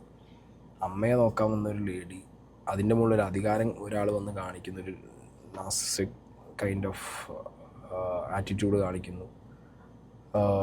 മേ ബി ഇവർ പേടിച്ചു പോയി കാണും ആ ഒരു സിറ്റുവേഷനിൽ, അല്ലെങ്കിൽ ഇവർക്ക് ഭയങ്കരമായിട്ടുള്ളൊരു ഞെട്ടൽ വന്ന് കാണും. അതുകൊണ്ടായിരിക്കണം അവർ ആ ഒരു ടൈമിലൊന്നും റിയാക്ട് ചെയ്യാത്തതോ, അല്ലെങ്കിൽ അതിലൊന്നും പേടിച്ചതുകൊണ്ടായിരിക്കണം എന്നാണ് എനിക്ക് തോന്നുന്നത് ഇവരുടെ ഒരു റിയാക്ഷൻ കണ്ടിട്ട്. അപ്പോൾ ഞാൻ പറഞ്ഞത് നന്നാക്കി തന്നാൽ മതി എന്നാ. പക്ഷെ പുള്ളി എനിക്ക് വേറൊരു ഫോണായിട്ടാണ് വാങ്ങിച്ചു തന്നു. അതും കടവായിട്ട് അവിടുന്ന് വാങ്ങിച്ചത് കേട്ടോ. പൈസ റെഡി ക്യാഷ് ഒന്നും ഇന്നും ആ ചെറുക്കൻ എന്നെ കാണുമ്പം എന്നോട് വിഷമം പറയും പുള്ളി. കാരണം എനിക്കറിയില്ലല്ലോ, എനിക്ക് അവരുമായിട്ടൊരു ബന്ധമില്ല, എനിക്ക് തരുന്നു എന്നുള്ളത് ഞാൻ അറിയുന്നുള്ളൂ. പിന്നെ ഈ പുള്ളിയുടെ ക്യാരക്ടർ നമുക്ക് മനസ്സിലായി, ഇത്രയും ചൂടേ ഉള്ളൂ, പുള്ളി കുറച്ച് അങ്ങനെ ഒരു പ്രകൃതമാക്കി നമ്മളെ മാറ്റിച്ചതാണ് ഈ അമ്മയും മോനും, ഈ പറയുന്ന 2 ക്യാരക്ടറും. നമ്മളെ അതായത് ട്രാപ്പിലാക്കി നമ്മളെ സ്നേഹിക്കുന്നു എന്ന് പറയത്തില്ല, അതാണ് ഈ അമ്മയും മോനും കാണിച്ചുകൊണ്ടിരുന്നത്. അങ്ങനെ സ്നേഹം പ്രകടിപ്പിച്ച് നമ്മൾ സേഫാണ്, അവരെല്ലാവരും പറയണം അവരുടെ അടുത്ത് നല്ല സേഫ്, അവരിൽ നിന്നൊരു മിസ്റ്റേക്ക് ഇല്ല എന്നുള്ള രീതിയിലാക്കണം എന്നുള്ള രീതിയിലുള്ള സംസാര ഇടപെടലുമാണ്. അവരെ വിശ്വസിച്ച് പോകും. അപ്പം നിങ്ങളാണെങ്കിലും അവരുടെ അടുത്ത് കുറച്ച് നേരം സംസാരിച്ച് കഴിയുമ്പോൾ ആ വാക്കുകൾ വിശ്വസിച്ച് പോകുന്ന രീതിയിലുള്ള സംസാരമാണ് അവർ അമ്മയുടെയും മോൻ്റെയും. ഈ പുള്ളിക്കാരനായിട്ട് കുറച്ച് നല്ല രീതിയിലുള്ള ക്ലോസ് മിങ്കിളായി കഴിഞ്ഞപ്പോൾ എവിടെ പോയാലും നമ്മൾ ഒരുമിച്ച് ട്രാവൽ ചെയ്യും. അതായത് പുറത്തൊക്കെ പോകുന്നത് അവിടെ തന്നെ, എറണാകുളം തന്നെ പുറത്തോട്ട് പോകുമ്പോൾ സാധനം വാങ്ങിക്കാൻ പോയില്ല, അങ്ങനെ നമ്മൾ ഭയങ്കര കമ്പനിയായി, നല്ല ഫ്രണ്ട്ഷിപ്പ് പോലായി. പിന്നെ അത് കഴിയുമ്പോഴത്തേക്ക് ഇവർ അമ്മ എൻ്റെ അടുത്ത് ഈ സെയിം ഇപ്പം ഈ മാരേജ് കഴിഞ്ഞ ഒരു പെണ്ണിനെ അടുത്തിരുത്തി പറയുന്നുണ്ടല്ലോ, എൻ്റെ മോളെ ഞാനാണ് ഇത് ചെയ്ത് ഞാൻ മോനല്ല, ഞാനാണ് ഇൻവോൾവ് ചെയ്ത് ഇതിനകത്തെല്ലാം ഇതാക്കി എന്നൊക്കെ വലിയ ഡയലോഗുകൾ അടിക്കുന്നു. സെയിം തന്നെ എൻ്റെ അടുത്ത് ഇതുപോലെയാണ്. എല്ലാവരും കാണുമ്പോൾ ഇങ്ങനെ എൻ്റെ മോനാ എന്നുള്ള രീതിയിലുള്ള സംസാരമാണ്. അപ്പോൾ ആരടുത്തും ഇങ്ങനെ വേറൊരു മോശമായിട്ട് ഇങ്ങനെ സംസാരിക്കത്തില്ല. പക്ഷെ അകത്തിരുന്ന് പറയുന്നത് വേറെ വർത്താനവും പുറത്ത് കാണിക്കുന്നത് വേറൊരു ക്യാരക്ടറും, ഈ 2 പേരെ. ഓക്കെ, അപ്പോൾ ഞാൻ നേരത്തെ പറഞ്ഞു വെച്ചതിലേക്ക് തന്നെ ഈ ലേഡി കൊണ്ടു ചെന്ന് കാര്യങ്ങൾ എത്തിക്കുന്നു. ഓക്കെ, ഇവരൊരു വീട്ടിൽ നിൽക്കുന്നു, കൺവിൻസ് ചെയ്യാൻ അച്ചായനെ കൊണ്ടും അമ്മയെ കൊണ്ടും സാധിച്ചതുകൊണ്ട് തന്നെ പുറത്ത് പോകുമ്പോഴൊക്കെ ഫോട്ടോസ് വീഡിയോസ് എടുക്കുന്നു, അടുത്തിടപഴകുന്നു. പക്ഷെ അടുത്തിടപഴകിയതൊരു റിലേഷൻ പോലെയാണോ, അല്ലെങ്കിൽ ഇവരുടെ ഇടയിൽ ഈ റിലേഷൻഷിപ്പിലേക്കുള്ളൊരു കാര്യത്തിനെക്കുറിച്ച് സംസാരിച്ചിട്ടുണ്ടോ, അതിനെക്കുറിച്ചൊന്നും ഒരു ക്ലാരിറ്റി ഈ ലേഡിയും തരുന്നില്ല. ഫൈൻ. പക്ഷെ അച്ചായനൊരു സൈഡ് എന്ന് പറയുന്നത് ഇവർ റിലേഷനിലായിരുന്നു, അവളെൻ്റെ ലവറാണ്, ഞങ്ങളൊപ്പം താമസിച്ചിരുന്നു, അങ്ങനത്തെ കാര്യങ്ങളൊക്കെയാണ് അച്ചായൻ്റെ സൈഡിൽ നിന്ന് അച്ചായൻ്റെ വേർഷനായിട്ട് പറഞ്ഞുകൊണ്ടിരിക്കുന്നത്. പക്ഷേ ഈ ലേഡിയുടെ വേർഷനിൽ ഈ ലേഡി പറയുന്ന കംപ്ലീറ്റ്ലി ജോലിക്ക് പോയ സ്ഥലത്ത് നിന്ന് പരിചയപ്പെട്ട, ലൈക്ക് എനിക്ക് അപ്പോഴും ഇതിനകത്തൊരു ഭയങ്കര അതിഭീകരമായ ക്ലാരിറ്റി കമ്മി എന്താണുള്ളതെന്ന് വെച്ച് കഴിഞ്ഞാൽ, ജോലിക്ക് പോയൊരു സ്ഥലമാണ്, ദിവസങ്ങളും മണിക്കൂറുകളും മാസങ്ങളും മാത്രമുള്ള ബന്ധമുള്ള വ്യക്തി. മേ ബി അത് അത്രയും അവർക്ക് കൺവിൻസ് ആക്കാൻ പറ്റിയിരിക്കണം ചിലപ്പോൾ അവർ അച്ചായനെയും അമ്മേനെയും കൊണ്ട്. ഓക്കെ, ഇവർ നേരത്തെ പറഞ്ഞൊരു വാക്കുണ്ട്, സ്നേഹത്തിൽ പൊതിഞ്ഞ്, അല്ലെങ്കിൽ ഇങ്ങനത്തെ സൗമ്യമായ വർത്തമാനങ്ങൾ, സ്നേഹത്തിൽ പൊതിഞ്ഞ പഞ്ചസാര വർത്തമാനങ്ങൾ പറയാൻ അവരത്രയും കപ്പാസിറ്റി ഉള്ളവരായാലേ ഇങ്ങനെ ഒരാളെ എന്ത് ചെയ്യാൻ പറ്റുള്ളൂ. അല്ലെങ്കിൽ ബാക്കി എല്ലാവരും ഈ പാറ്റേണിൽ വന്നു പോയ ആളുകൾക്കൊക്കെ പറയാനുള്ളത് ഈ ഒരു കഥയാണ്. ഓക്കെ, ഇവരുടെ ഡ്യുവൽ ഫേസിനെ കുറിച്ചാണ്, അത് അമ്മയെക്കുറിച്ചാണെങ്കിൽ മകനെ കുറിച്ചാണെങ്കിൽ ആ ഡ്യുവൽ ഫേസിലാണ് സംസാരിക്കുന്നത് എല്ലാവരും വന്നിട്ട്. ആ ഡ്യുവൽ ഫേസിൽ ചതിയിൽ വീണു എന്നാണ് ഇവരൊക്കെ ക്ലെയിം ചെയ്തത്. മേ ബി ആ ഒരു അത്രയും ബ്രില്യൻ്റ് ആയിട്ടുള്ള ആക്ടേഴ്സ് ആയിരിക്കണം അവർ. അതുകൊണ്ടാണല്ലോ എല്ലാവർക്കും ഒരേ പാറ്റേണിനെ കുറിച്ച് ഇവർ സംസാരിക്കുന്നത്. ഒരു ദിവസം പുള്ളി എന്തോ ചെയ്തുകൊണ്ടിരിക്കുന്നതിൻ്റെ ഇടയിൽ പുറകെ കൂടെ വന്ന ഒരൊറ്റ അടിയുണ്ട്. നമ്മൾ അറിയുന്നില്ലല്ലോ ഇതിങ്ങനെ സംഭവിക്കുക എന്നുള്ള, ഒരൊറ്റ അടി അടിക്കുന്നു. അപ്പം എൻ്റെ സത്യം പറഞ്ഞാൽ നമ്മൾക്ക് ഈ ഓർക്കാപ്പുറത്ത് കിട്ടുന്ന ഒരു അടി എന്ന് പറയുമ്പോൾ നമ്മുടെയൊക്കെ ലെവൽ എന്തായി തീരുമെന്നറിയാലോ. അപ്പോൾ എനിക്ക് സത്യം പറഞ്ഞാൽ അതിൻ്റെ പേരൊന്നും എനിക്ക് പറയാൻ പറ്റത്തില്ല. ആ ഒരു കണ്ടീഷനായിരുന്നു ഞാൻ കൊണ്ടിരുന്നത്. അപ്പം എനിക്ക് ആ സമയത്ത് എൻ്റെ ബോഡി എങ്ങനെയാണ് പോയത് എനിക്കറിയില്ല, അത് എങ്ങനെ ചെയ്യണം എന്ത് പറയണം എന്നുള്ളത് എനിക്കറിയില്ല. ആ കുറച്ച് നേരം ഞാൻ ഇരുന്ന് പോയി. ആ ഒരു കണ്ടീഷൻ ആയപ്പോൾ അവരമ്മ ചോദിച്ചു, എന്തോടെ നീ കാണിച്ചു അങ്ങനെ എങ്ങനെയാന്ന് നോക്ക്. അടിച്ചെന്ന് പറഞ്ഞാൽ നമുക്ക് സഹിക്കാൻ പറ്റാത്തൊരു അടി നടുവിനിട്ട് തന്നു. അപ്പോൾ ഞാൻ പുള്ളിയുടെ അടുത്ത് കുറേ കഴിഞ്ഞിട്ട് ഞാൻ ചോദിച്ചു, നിങ്ങൾ എന്തർത്ഥത്തിലാണ് എന്നെ അടിച്ചതെന്ന് ചോദിച്ചു. നമ്മൾ അറിയുന്നില്ല പുള്ളിയുടെ ഒരു സ്വഭാവം എന്താണെന്നറിയോ, പുള്ളി മാനിനാന്ന് കാണിക്കാൻ ആര് കോള് വിളിച്ചാലും അത് റെക്കോർഡ് ചെയ്യുക. അപ്പം ഞാനെന്നല്ല, നോർമൽ ആര് പുള്ളിയുടെ ഫോൺ വിളിച്ചാലും ഓൾറെഡി കോൾ റെക്കോർഡറാണ് ഫോൺ ചെയ്ത് വെച്ചിരിക്കുന്നത്. പിന്നെ വരുന്ന ഓരോ മെസ്സേജിൻ്റെ സ്ക്രീൻഷോട്ട് എടുത്ത് സേവ് ചെയ്ത് വെക്കുക. ആര് വിളിച്ചാലും പുള്ളി ചെയ്യുന്ന ഒരു പരിപാടി അതാണ്.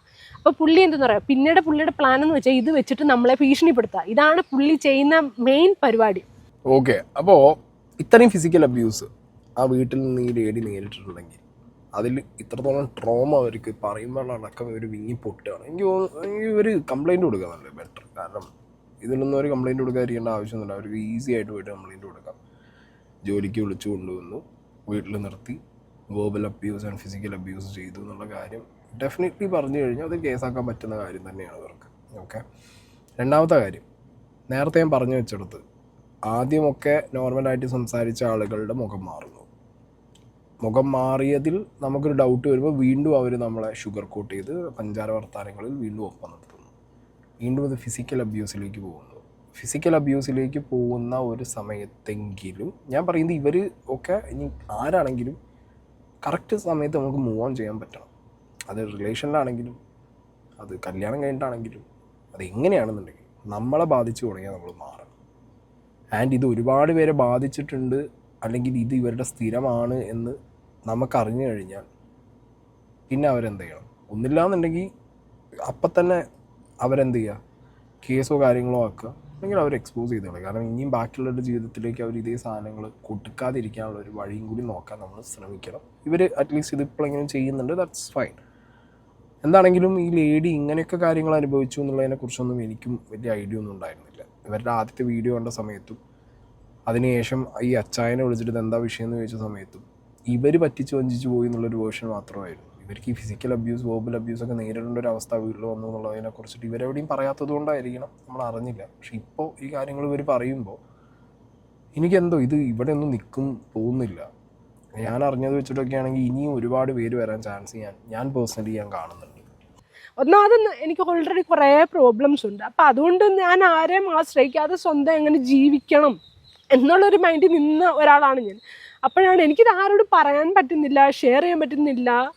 എൻ്റെ വീട്ടിൽ എൻ്റെ അപ്പ അമ്മ എന്ന് പറയുമ്പോൾ ഒരു സാധാ ആളുകളാണ്. അപ്പോൾ എനിക്ക് അവരുടെ അടുത്ത് എന്നിട്ട് എന്നെ നോക്ക്, എൻ്റെ കാര്യങ്ങൾ ലൈഫ് ലോങ് നോക്കാൻ എനിക്ക് പറയാൻ പറ്റില്ല. അപ്പം ഓൾറെഡി കുറേ കൊണ്ട് അവർ വിഷമിക്കുന്നുണ്ട്. അപ്പം എനിക്കിത് എന്താ പറയണമെന്ന് അറിയാൻ വയ്യ. ഞാൻ എന്നിട്ട് സ്ട്രഗിൾ ചെയ്ത് കുറേ മിണ്ടാതെ നിന്നു. എനിക്കപ്പോഴും പേടി, പുള്ളി എന്തെങ്കിലും ചെയ്യുമോ, ഇങ്ങനെ ചെയ്ത ഒരാൾ ഇനി എന്ത് കാണിക്കും എന്നുള്ള ഒരു വിപരീതമായിപ്പോയി. പിന്നെ പുള്ളി എന്നെ സ്വന്തമാക്കണം, പുള്ളിയുടെ വൈഫാണ് ഞാൻ എന്നുള്ള ലേബലാക്കി കഴിഞ്ഞു. ആ ലേബലിൽ അങ്ങ് സംസാരമാണ് പുള്ളി. പിന്നെ അങ്ങ് നമ്മൾ നോർമലി ഇരിക്കുമ്പോൾ സെറ്റിയിലൊക്കെ ഇരുന്നിട്ട് ഇങ്ങനെ ആ ഫോട്ടോ എടുത്തത് അതാണ് ഈ പുള്ളി കുറച്ചുകൂടി എഡിറ്റ് ചെയ്ത് അത് സംഭവിച്ചേക്കുന്നത്. എൻ്റെ ഭാഗത്ത് തെറ്റില്ലാത്തത് കൊണ്ടാണ് ഞാൻ അതിന് റിയാക്ട് ഉടനെ ചെയ്തത്. മനസ്സിലായില്ലേ? തൊപ്പി വന്ന് ഇടപെട്ടു ആ ഫ്ലാറ്റിലുള്ള സമയത്ത്. അവൻ വന്ന് ഇടപെട്ടിട്ട് പറഞ്ഞു, ചിന്നു ഇത് ലാസ്റ്റ് ആൻഡ് ഫൈനലാണ്, നീ ക്ഷമിച്ചേക്ക് പോട്ടെ എന്നൊക്കെ പറഞ്ഞു. അപ്പോൾ ഞാൻ പറഞ്ഞില്ലടാ എനിക്ക് പറ്റത്തില്ല, എനിക്ക് പോകണം എന്നുള്ള രീതിയിൽ ഞാൻ ഇരിക്കുക. അപ്പോഴത്തേക്ക് ഇതുപോലെ തന്നെ അവരുടെ അമ്മ എല്ലാവരും കൂടെ പിന്നെയും കാല് പിടിച്ചുള്ള രീതിയിൽ ക്ഷമിക്കുക, പുള്ളി ആവശ്യമില്ല. ഞാൻ പറയും എനിക്കിത് കേട്ട് നിൽക്കേണ്ട കാര്യം എനിക്കിവിടെ ഇല്ല, ഞാൻ ആരുമല്ല, വേറെ ആരുമല്ല ഞാൻ, എനിക്കിതൊന്നും കേട്ട് നിൽക്കേണ്ട ആവശ്യമില്ല ഫസ്റ്റ് ഓഫ് ഓൾ. അങ്ങനെ പറഞ്ഞപ്പോൾ ഇല്ല ഇനി നീ ഒന്ന് ക്ഷമിച്ചേക്ക്, ഞങ്ങൾ ഇടപെട്ടോളാം, ഇനി എന്തെങ്കിലും ഉണ്ടെങ്കിൽ ലാസ്റ്റ് ആൻഡ് ഫൈനലാന്നൊക്കെ പറഞ്ഞിട്ട് തൊപ്പി ഇനി ഞാനും ഇടപെടത്തില്ല, നിങ്ങളുടെ ഇങ്ങനത്തെ ഫാമിലി കാര്യങ്ങളിലൊന്നും ഞാൻ ഇടപെടും. ഫാമിലി കാര്യം മീൻസ് ഇങ്ങനത്തെ അവരുടെ വീട്ടിൽ നടക്കുന്ന ഇഷ്യൂസിൽ അവൻ ഇടപെടത്തില്ല എന്നുള്ള രീതിയിൽ അവർ പുള്ളിക്കാരനോട് സംസാരിച്ച് കഴിഞ്ഞിട്ട് അവൻ പോയി. ഒരുപക്ഷെ ഈ ലേഡി അല്ലെങ്കിൽ അച്ചായൻ്റെ ഈ അടുത്ത കാലത്തൊക്കെ ഉണ്ടായ കുറച്ച് കാര്യം, ഈ ലേഡി ആണെങ്കിലും ഇപ്പോഴുള്ള വൈഫാണെങ്കിലും അല്ലെങ്കിൽ ഇതിന് മുമ്പുള്ള കാര്യങ്ങളിലൊക്കെ ഒരു ഓഡിറ്റുള്ള വ്യക്തി തൊപ്പി ആയിരിക്കണം മേ ബി. കാരണം അതുള്ളത് കൊണ്ടേ അറ്റ്ലീസ്റ്റ് ഈ ലേഡിയുടെ കാര്യത്തിൽ തൊപ്പിക്ക് അത് അറിയാവുന്നത് കൊണ്ടാണല്ലോ തൊപ്പി ഇൻവോൾവ് ചെയ്യാൻ വേണ്ടി വന്നത്. മേ ബി ഇതിൻ്റെ ഒരു എക്സാക്ട് തിങ് തൊപ്പി കണ്ടതെന്നാന്നുള്ളത് തൊപ്പി തന്നെ പറയുകയായിരിക്കും ബെറ്റർ. എന്താണെന്നുണ്ടെങ്കിലും ഇവർക്ക് വന്നിട്ടുള്ള ട്രോമ, അവിടുന്ന് അനുഭവിച്ച കാര്യങ്ങളൊക്കെ അവർ ഈ ഒരു കംപ്ലീറ്റ് വീഡിയോയിനകത്ത് വ്യക്തമായിട്ട് പറയുന്നുണ്ട്. പിന്നെ ഒരു പൈസയുടെ കണക്ക് പറഞ്ഞിട്ടുണ്ടായിരുന്നു, അച്ചായനും അമ്മയും കൂടി ഒരു 10 ലക്ഷത്തിൻ്റെ കണക്ക്, അതിനെക്കുറിച്ച് ഇവർ സംസാരിക്കുന്നുണ്ട്. ഈ പുള്ളി 10 ലക്ഷം എന്ന് ഉദ്ദേശിച്ച കാര്യം, പുള്ളിക്ക് വയനാട് പുൽപ്പള്ളി ഒരു വീടുണ്ടായിരുന്നു. ഞാൻ ചെല്ലുന്ന സമയത്ത് അവർ ഓൾറെഡി ഈ വീട് സെയിലിൻ്റെ സംഭവം പറഞ്ഞു വെച്ചിരിക്കുക. അപ്പം ഞാൻ ചെല്ലുന്ന സമയത്താണ് പറയുന്നത് ഈ എഗ്രിമെൻ്റ് അവിടെ എഴുതണമെന്ന് പറഞ്ഞുകൊണ്ട് ഇവർ വിളിക്കുക. നോർമലി ഞാൻ അമ്മയുടെ കൂടെ നിൽക്കുന്നത് കൊണ്ട് ഞാൻ ഈ അമ്മയുടെ കൂടെ പോകണമല്ലോ, അവരുടെ കൂടെ പോകണം. ഞാനങ്ങനെ പോയി ഞാൻ കണ്ടതും കേട്ടതും വെച്ച് നോക്കുവാണെങ്കിൽ ഇവർ ഫാമിലിയായിട്ട് ആരും ഒരു ക്ലോസും അല്ല, കുറച്ച് 1-2 പേരേ ഉള്ളൂ. ഈ പറയുന്നവർ മൊത്തം ഇങ്ങനെ കുറ്റമാണ്. ഈ ഫാമിലി അത്ര വെടുപ്പല്ല, ആർക്കും വലിയ ഇഷ്ടമല്ല, ഇവരുടെ ഫാമിലിയിലുള്ളവർക്ക് പോലും ഇവരെ ഇഷ്ടമല്ല. അന്ന് ചെന്നപ്പം തന്നെ ഭയങ്കര ഫൈറ്റ് ആയിരുന്നു ആ ഓഫീസിൽ നടന്നത്. ഞാനത് നേരിട്ട് കണ്ട വ്യക്തിയാണ്. അന്നങ്ങാണ്ട് ഫസ്റ്റ് 5 ലക്ഷം കൊടുത്തു, പിന്നെ 5 ലക്ഷമായിട്ട് അങ്ങനെ 2 പ്രാവശ്യമായിട്ട് 10 ലക്ഷമായിട്ടാണ് കൊടുക്കുന്നത്. ഈ അച്ചായെന്ന് പറയുന്ന ഭയങ്കര, ഞാൻ വലിയ പണക്കാരനാണ് എന്നാൽ വെറും തെണ്ടിയാണ്. ശരിക്കും പറയുവാണെങ്കിൽ അങ്ങനെ തന്നെയാണ്. ഞാൻ വലിയ റിച്ച് ആണെന്നുള്ള നടപ്പാണ് പുള്ളിയുടെ. കഴിക്കുന്നത് തന്നെ 10,000, 2,000, 3,000 രൂപയുടെ ഫുഡ് ഒരു നേരത്തെയാണ്, ഒരു നേരത്തെ രാവിലത്തെ മാത്രം. പിന്നെ അത് ഉണ്ട് വേറെ, അതുകൂടാത്ത എക്സ്പെൻസ് വേറെ ഉണ്ട്. അപ്പോൾ ഒന്ന് ആലോചിച്ച് അത് എത്രത്തോളം ഈ പൈസ എങ്ങനെയൊക്കെ പോയിട്ടുണ്ടാവുമെന്ന് നിങ്ങൾ തന്നെ ഒന്ന് ചിന്തിച്ചാൽ മതി. ഈ കാണുന്നവരും കേൾക്കുന്നവരും ഒന്ന് ചിന്തിച്ചാൽ മതി. അതായത് 10 ലക്ഷത്തിനെ കുറിച്ചായിട്ടാണ് പറയുന്നത്. അച്ചായൻ്റെ അമ്മ പറഞ്ഞ 10 ലക്ഷം ഇവർ അടിച്ചു മാറ്റി കൊണ്ടുപോയി എന്ന് പറഞ്ഞാൽ 10 ലക്ഷത്തിനെ കുറിച്ചിട്ടാണ് ഈ ലേഡി പറഞ്ഞത്. സ്വത്ത് വിറ്റ പൈസയാണ്. സ്വത്ത് വിൽക്കുന്നതിൻ്റെ സ്കീമോ ഒരു കുടുംബ പ്രശ്നങ്ങളൊന്നും നോക്കേണ്ട ആവശ്യം നമുക്കില്ല. അതാണ് ഈ ലേഡി അതൊക്കെ നേരിട്ട് കണ്ട് എക്സ്പീരിയൻസ് ചെയ്ത ഒരാളാണെന്ന്. ഈ പൈസ അവരുടെ ലക്ഷറി ലൈഫ് സ്റ്റൈലിന് വേണ്ടിയിട്ട് അച്ചായൻ ചിലവാക്കി. എക്സാക്ട്ലി അതാണ് അവർ പറയുന്നത്. ലക്ഷറി ലൈഫ് സ്റ്റൈലിന് വേണ്ടിയിട്ട് അച്ചായൻ ഈ പൈസ മൊത്തം ചിലവാക്കി. ആൻഡ് ഈ ലേഡിയുടെ കയ്യിൽ പൈസ കൊടുത്തു, അവർ തന്നെ തിരിച്ചു വാങ്ങും ചെയ്തു എന്നും കൂടി ഈ ലേഡി പറയുന്നുണ്ട്. സോ ആ പൈസ മൊത്തം ഇനിയിപ്പോൾ അമ്മ ഈ ലേഡിക്ക് കൊടുത്തു, ഈ ലേഡി അത് അച്ചായന് കൊടുത്തു എന്നാണെങ്കിൽ ചിലപ്പോൾ ആ അമ്മയുടെ മൈൻഡിൽ ചിലപ്പോൾ ആ പെൺകുട്ടീൻ്റെ കയ്യിലാണല്ലോ ഞാൻ പൈസ കൊടുത്തത്. പൈസ ചോദിച്ച സമയത്ത് മേ ബി അച്ചായൻ പറഞ്ഞു കാണും, ഇല്ല പൈസ ഇല്ല, അതെവിടെ അറിയില്ല, അത് അവളെ ആവശ്യത്തിന് അവൾ മേടിച്ചു എന്നുള്ളത് ചിലപ്പോൾ പറഞ്ഞു കാണണം. ഓക്കെ, അതുകൊണ്ടായിരിക്കാം ആ അച്ചായൻ്റെ അമ്മ അങ്ങനെ വീഡിയോയിൽ പറഞ്ഞ 10 ലക്ഷം കൊണ്ട് ഈ പെണ്ണ് പോയി എന്നുള്ളത്. മേ ബി അതിനുള്ളൊരു ചാൻസ് ഞാൻ കാണുന്നുണ്ട്. പക്ഷേ ഈ ലേഡിയുടെ വേർഷനിൽ 10 ലക്ഷം രൂപ അമ്മ തന്നു, സൂക്ഷിക്കാൻ തന്നത് അവിടെ വെച്ചു, അതിനുശേഷം അത് അച്ചായൻ മേടിച്ചു, അച്ചായന് കൊടുത്തു, അച്ചായൻ അത് ലക്ഷറി ലൈഫിൻ്റെ ഭാഗമായിട്ട് അടിച്ചു പൊളിച്ച് കളഞ്ഞു. 1 ലക്ഷം രൂപ എങ്ങാണ്ട് ഈ ലേഡിക്ക് ഒരു പ്രശ്നം വന്ന സമയത്ത് 1 ലക്ഷമോ അതിൽ കുറച്ച് കൂടുതലോ ഒരു പൈസ സഹായിച്ചിട്ടുണ്ട് എന്നുള്ളത് ഈ ലേഡി ഇതിനകത്ത് തന്നെ തുറന്ന് സമ്മതിക്കുന്നുണ്ട്. ആ പൈസ ഇവർക്ക് ആവുന്ന സമയത്ത് ഇവർ തിരിച്ചു കൊടുക്കും, അത് മുഖത്ത് വലിച്ചെറിയുന്നു ഇവർ പറയുന്നുണ്ട്. ഓക്കെ, അല്ലാത്ത പക്ഷം എനിക്ക് തോന്നുന്നത് പല സാഹചര്യങ്ങളിലായിട്ട് അച്ചായൻ്റെ കയ്യിൽ നിന്ന് പൈസ പോയി, അല്ലെങ്കിൽ അച്ചായന് പലരെയും പറ്റിച്ചിട്ടുണ്ടെന്നൊക്കെ അച്ചായൻ്റെ അമ്മ പറയുന്നത്. മേ ബി ഇതേപോലെ അച്ചായൻ ആർക്കെങ്കിലും കൊടുത്ത്, ഉള്ള പൈസ ചിലപ്പോൾ ഉള്ള ടൈമിൽ ആർക്കെങ്കിലും കൊടുത്തു കാണും. ഓക്കെ, അത് എന്തിൻ്റെ കമ്മിറ്റ്മെൻറ്റിൻ്റെ മുകളിലാണ് എങ്ങനെയാണ് കൊടുത്തതെന്നുള്ളതിനെ കുറിച്ചൊന്നും നമുക്ക് വലിയ ഐഡിയ ഒന്നും ഉണ്ടാവില്ല. പക്ഷേ ആ അമ്മയുടെ ഒരു സ്ഥലത്ത് നിന്ന് നോക്കുമ്പോൾ പ്രോപ്പർട്ടി വിറ്റ 10 ലക്ഷം രൂപ ഈ ലേഡിയുടെ കയ്യിൽ കൊടുത്തു. മേ ബി എനിക്കറിയില്ല, നമുക്ക് അതിനൊരു ക്ലാരിറ്റി ഇല്ല. അതുകൊണ്ട് നമുക്ക് അസംഷൻസ് മാത്രമേ പറയാൻ പറ്റൂ. നേരത്തെ പറഞ്ഞ പോലെ ഊഹാപോഹങ്ങൾ മാത്രമേ പറയാൻ പറ്റൂ. ആ പൈസ ചിലപ്പോൾ ഈ ലേഡി കൊണ്ടുപോയി എന്നുള്ളതായിരിക്കും ചിലപ്പോൾ അച്ഛൻ അമ്മയോട് പറഞ്ഞ വേർഷൻ. കാരണം നമ്മൾക്ക് ഇപ്പോൾ ഒരാളെ കാണുന്നതെന്ന് വെച്ച് കഴിഞ്ഞാൽ പേഴ്സണലി അവരുടെ ഡീറ്റെയിൽസ് ഫുള്ള് കിട്ടില്ല. നോർമലി നമ്മുടെ അടുത്ത് സംസാരിക്കുമ്പോൾ അവരെങ്ങനെയാണെന്ന് നമ്മൾ നോർമലി ഒരു ജസ്റ്റ് നമ്മളൊന്ന് അവരെ ഒന്ന് വിലയിരുത്തത്തേ ഉള്ളൂ, അല്ലാതെ ഫുള്ള് ചരിത്രം നമുക്ക് കിട്ടത്തില്ല. ഇങ്ങനെ ഒരു ഇഷ്യൂസ്, ഇപ്പോഴത്തെ ഒരു ഇഷ്യൂസ് വന്നതിന് ശേഷം എന്നെ ഒരുപാട് പേര് കോണ്ടാക്ട് ചെയ്തിട്ട് ഈ പുള്ളിയുടെ ക്യാരക്ടർ പറഞ്ഞു. ഓൾറെഡി ഞാൻ ആ പുള്ളിയുടെ കൂടെ നിൽക്കുന്ന സമയത്ത് ഒരു ചേച്ചി, ആ ചേച്ചിയുടെ പേര് ഞാൻ പറയുന്നില്ല, ആ ചേച്ചി എനിക്ക് പേഴ്സണലി മെസ്സേജ് ഇട്ടിട്ട് ചോദിച്ചു, വൈഫാണോ എന്നൊക്കെ ചോദിച്ചു. ഞാൻ പറഞ്ഞു അല്ല ചേച്ചി വൈഫല്ല. ഇങ്ങനെ നടക്കുന്ന കണ്ടിട്ട് പുള്ളിക്കാരി ചോദിച്ചാണ്. ഞാൻ പറഞ്ഞു അല്ല ചേച്ചി, എനിക്ക് ഇൻസ്റ്റാഗ്രാമിൽ അയച്ചത്. അപ്പോൾ ഞാൻ പറഞ്ഞു അല്ല. അപ്പോൾ ചേച്ചി എൻ്റെ അടുത്ത് പറഞ്ഞു, എന്നെ സിനിമ പ്രൊഡ്യൂസ് ചെയ്യാമെന്നുള്ള പേരിൽ എൻ്റെ കയ്യിൽ നിന്ന് 3.5 കോടി ഈ പുള്ളി സോജൻ വാങ്ങിച്ചിട്ടുണ്ട്. അതുകൂടാതെ 50,000 രൂപ നിനക്ക് ഈ പൈസ തരാൻ കഴിവുണ്ടോ എന്ന് അറിയാനായിട്ട് ഇപ്പോൾ തരാം എന്നുള്ള രീതിയിൽ എന്തോ പറഞ്ഞിട്ട് 50,000 രൂപ ചേച്ചി ബാങ്കിൽ കൊണ്ട് വെക്കുന്ന പ്രൂഫ് ഉൾപ്പെടെ എനിക്ക് ആ ചേച്ചി അയച്ചു തന്നിട്ടുണ്ട്. ആ ചേച്ചിയുടെ ആങ്ങളയ്ക്ക് എന്തോ ഒരു മെൻ്റൽ കുറച്ച് പ്രോബ്ലംസ് ഉണ്ട്, അങ്ങനെ പോലും ട്രീറ്റ്മെൻറ്റിന് പോലും പൈസ ഇല്ലാതെ അത്ര ബുദ്ധിമുട്ടിലിരിക്കുന്ന ഒരു ചേച്ചി ആ ചേച്ചി. അപ്പോൾ ആ ചേച്ചി വരെ പറ്റിച്ച് ആ ചേച്ചി എന്നും വിളിച്ചിട്ട് എന്നെ കരയുമായിരുന്നു. അപ്പോൾ എനിക്കറിയില്ലായിരുന്നു. അപ്പോൾ ഞാൻ അറിയാണ്ട് ഇതെന്തോ സത്യം നമുക്കറിയില്ലല്ലോ. ആ സമയത്ത് ഈ പ്രോബ്ലം ഒക്കെ നടക്കുന്നതിന് മുമ്പേ ഈ സംഭവം നടക്കുന്നത്. അപ്പോൾ ഞാൻ ഈ പുള്ളിക്കാരോട് ചോദിച്ചു, ഇതെന്താ ഒരു ചേച്ചി എനിക്ക് മെസ്സേജ് അയക്കുന്നില്ല, ഇതെന്താ സംഭവം എന്ന് വെച്ചാൽ ഈ പുള്ളിക്കാരെ ഞാൻ അറിയാണ്ട് ഇതേ അങ്ങ് ബ്ലോക്ക് ചെയ്ത് വെച്ചു. അപ്പോൾ എനിക്ക് അന്നോട്ട് ഞാൻ ഈ പുള്ളിയെ വാച്ച് ചെയ്യുന്നുണ്ട്. ഒരാളെ കള്ളം ഉണ്ടായിട്ടാണല്ലോ അത് മറച്ചു വെക്കാനാണല്ലോ ഈ കാണിക്കുന്നത്. എൻ്റെ ബ്ലോക്ക് ചെയ്യേണ്ട കാര്യമില്ല. അപ്പോൾ എനിക്ക് അന്നോട്ട് ഞാൻ ഈ പുള്ളീനെ വാച്ച് ചെയ്യുന്നുണ്ട്. നല്ല രീതിയിൽ ഈ പുള്ളിയുടെ ക്യാരക്ടർ എന്താണെന്ന് മനസ്സിലാക്കാൻ ഞാൻ കുറേ ശ്രമിക്കുന്നുണ്ട്. പുള്ളി ആവശ്യമില്ലാതെ പല പെണ്ണുങ്ങളുമായിട്ടും കോണ്ടാക്ട് ഉണ്ട്. അത് എനിക്ക് ഒത്തിരിയും പേര് എനിക്ക് പേഴ്സണലി പേര് വെളിപ്പെടുത്തണ്ടെന്ന് വരെ പറഞ്ഞിട്ട് എന്നോട് പറഞ്ഞിട്ട്, കാരണം അവർ ഫാമിലിയായിട്ട് ഇപ്പം ജീവിക്കുന്നവരാണ്. അവർക്കൊരു ബുദ്ധിമുട്ട് എനിക്കും ഉണ്ടാക്കാൻ താല്പര്യമില്ല, അവരുടെ ലൈഫ് കളയാൻ അവർക്കും താല്പര്യമില്ലാത്തത് കൊണ്ട് അവർ തന്നെ പറഞ്ഞു, മോളെ ഞങ്ങൾക്ക് ഇതിനകത്ത് ഇറങ്ങാൻ താല്പര്യമില്ലാഞ്ഞിട്ടല്ല, അവനെ ശരിക്കും പൂട്ടണമെന്ന് ഞങ്ങൾക്കെല്ലാം ആഗ്രഹമുണ്ട്. പക്ഷേ അവൻ അതുപോലെ കളിക്കുന്നു. അവന് നമ്മളായിട്ട് അങ്ങ് ഭീഷണിപ്പെടുത്തിയിട്ട് നിന്നെ തറാൻ പറ്റിക്കും. അവനെ ഈ അച്ചായനായത് ഈ തൊപ്പിയുടെ ഇത് കൊണ്ട് മാത്രമാണല്ലോ ഈ അച്ചായ എന്നുള്ള ലേബലിട്ട്, അല്ലെങ്കിൽ അവൻ ഈ ഏത് പദവിയിലെത്തിയേനെ എങ്ങനെ അറിഞ്ഞേനെ? അപ്പം ഇതുകൊണ്ട് മാത്രമാണല്ലോ ഈ ആളുകൾ ഈ ലൊട്ട പോലത്തെ കുറേ പിള്ളേർ, ഈ കൊച്ചു പിള്ളേരല്ല മെച്ചുവേർഡായിട്ടുള്ള ആരെങ്കിലും ഇവൻ്റെ സപ്പോർട്ടുണ്ട്. അപ്പോൾ ഇനി ഒരുപാട് കാര്യങ്ങൾ റിവീൽ ആവാൻ പുറത്ത് ഉണ്ട് തോന്നുന്നു അച്ചായൻ റിലേറ്റഡ് ആയിട്ട്. പക്ഷെ ഈ 3.5 കോടി പറ്റിച്ചു എന്നൊക്കെ പറയുമ്പോൾ ഞാൻ ആലോചിക്കുന്നത് എന്താ പറയുക, 3.5 കോടി ഒരാൾ ഓക്കെ സിനിമ പ്രൊഡ്യൂസർ സിനിമ എടുക്കാൻ വേണ്ടിയിട്ടാന്ന് പറഞ്ഞിട്ട് എന്തിൻ്റെ ബന്ധത്തിന് മുകളിലാണ് കൊടുത്തതെന്നോ എങ്ങനെയാണ് കൊടുത്തതെന്നോ ഏത് സോഴ്സ് ത്രൂ ഇവർ പറയുന്നത് ഒരു 50,000 രൂപ ബാങ്ക് വഴി കൊടുത്തു, അത് നിനക്ക് ഇത്ര പൈസ തരാൻ പറ്റുമോ എന്നുള്ളത് ഉറപ്പിക്കാൻ വേണ്ടിയിട്ട് 3.5 കോടി തരാൻ കപ്പാസിറ്റി ഉണ്ടോ എന്ന് ഉറപ്പിക്കാൻ വേണ്ടി 50,000 കൊണ്ടിട്ട് ആരെങ്കിലും ബാങ്കിലിടാൻ പറയും. 3.5 കോടിയാണോ പോയേ 50,000 ആണോ പോയേ, ഇതൊക്കെ ഇവരൊക്കെ പുറത്തു വന്ന് പറഞ്ഞാൽ ഇതിൻ്റെയൊക്കെ ഒരു റിയാലിറ്റി നമുക്ക് എക്സാക്ട്ലി മനസ്സിലാവുള്ളൂ. അതാണെങ്കിൽ ഇപ്പോൾ ഈ ലേഡീൻ്റെ റിലേഷൻഷിപ്പും അല്ലെങ്കിൽ എന്തായിരുന്നു അച്ചായനുമായിട്ടുള്ള ആ ഒരു അച്ചായൻ്റെ വീട്ടിലെ അമ്മയായിട്ടുള്ള ഒരു കണക്ഷൻ, പൈസ ശരിക്കും ഇവർ കൊണ്ടുപോയിരുന്നോ, ഇവർ അച്ചായനെ ചതിച്ചോ എന്നുള്ളതിനെ കുറിച്ചൊക്കെ അവർ സംസാരിക്കുന്നത്. പക്ഷേ ഇവർ സംസാരിച്ചതിൽ നിന്ന് ഒരു കാര്യം ആ ഓഡിയോ കേട്ടതുകൊണ്ട് ക്ലിയർ ആവും. ആൻഡ് ആ ഇൻ്റർവ്യൂ ഇപ്പോൾ റീസെൻ്റ്ലി അച്ചായൻ്റെ ഇപ്പോൾ പുതിയ കല്യാണം കഴിഞ്ഞ ആ കുട്ടിയൊക്കെ ആയിട്ടുള്ള ഇൻ്റർവ്യൂ കാണുമ്പോൾ ഒരു കാര്യം മനസ്സിലാവുന്നത് പാറ്റേൺ കണ്ടിന്യൂസ്. ഇതിന് മുമ്പ് ഈ പാറ്റേൺ ഉണ്ടായിരുന്നോ, പല അമ്പലങ്ങളിലായിട്ട് പല പെൺകുട്ടികളെ കല്യാണം കഴിച്ചു എന്നുള്ളൊരു ഓഡിയോയിൽ ഒരാൾ പറയുന്നു. ആ ഓഡിയോ പറയുന്ന ആൾ റിലേറ്റീവ് എന്നാണ് അയാൾ ക്ലെയിം ചെയ്യുന്നത്. ഓക്കെ, ബ്രേക്കപ്പ് ആയ പെൺകുട്ടി വന്നിട്ട് ബ്രേക്കപ്പ് എന്നുള്ള സെൻസ് എനിക്കറിയില്ല, എന്താ പറയുക, ഇവർ വെറുതെ റിലേഷനിലല്ല എന്നാണ് പറയുന്നത്. അത് അച്ചായൻ റിലേഷൻഷിപ്പായിട്ട് അത് പോർട്രേറ്റ് ചെയ്തു എന്നാണ് ഇവരുടെ വേർഷൻ. എന്താണെങ്കിലും ഇവർ പറയുന്നത് വെച്ച് നോക്കുമ്പോഴും മകൻ വരുന്നു, അതിനുശേഷം അമ്മ വരുന്നു, അമ്മയെ നോക്കാൻ വേണ്ടിയിട്ട് എന്നുള്ള രീതിയിൽ ഇവർ പോകുന്നു. സോ അങ്ങനെ ആ ഒരു സാധനം ഇവരും പറയുന്നു.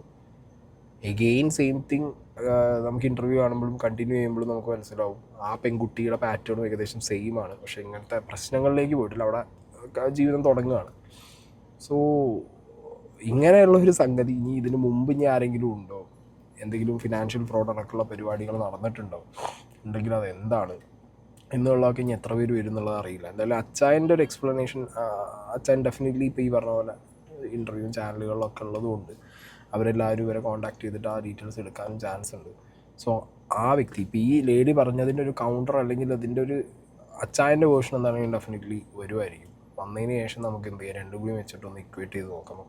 പ്രത്യക്ഷത്തിൽ ഞാൻ പറഞ്ഞല്ലോ, ഒരാൾ ഇത്രയും വൈറലായിട്ട് നിന്നൊരു വ്യക്തിയുടെ കൂടെ നിന്നൊരു വ്യക്തി, തൊപ്പിയുടെ കൂടെ നിന്നൊരു അച്ചായൻ, കോൺട്രവേഴ്സി അല്ലെങ്കിൽ ഇപ്പം നമ്മൾ ഭയങ്കരമായിട്ട് ആളുകളെ ചതിച്ച് പറ്റിച്ച് അല്ലെങ്കിൽ ഭയങ്കരമായിട്ട് ബാക്കിയുള്ള ലൈഫ് തൊലച്ച് മുന്നോട്ട് പോകുന്ന ഒരാളാണെന്നുണ്ടെങ്കിൽ നമ്മൾ അതൊന്നും മൈൻഡ് ചെയ്യാതെ ഭയങ്കര നാട്ടുകാർ മുന്നിൽ വന്നിട്ട് അഭിനയിച്ച് പുതിയൊരു ലൈഫ് സ്റ്റൈൽ പുതിയൊരു സാധനം കാണിക്കുമ്പോൾ ആ ടൈമിലൊക്കെയാണ് ഇത് പൊങ്ങി വരേണ്ടത്. ബട്ട് അത് ഇപ്പോഴാണ് വരുന്നത്. എൻ്റെ ഡൗട്ട് ഇപ്പോഴും അതായിരിക്കും, അതെന്താ അങ്ങനെയെന്നുള്ളത്.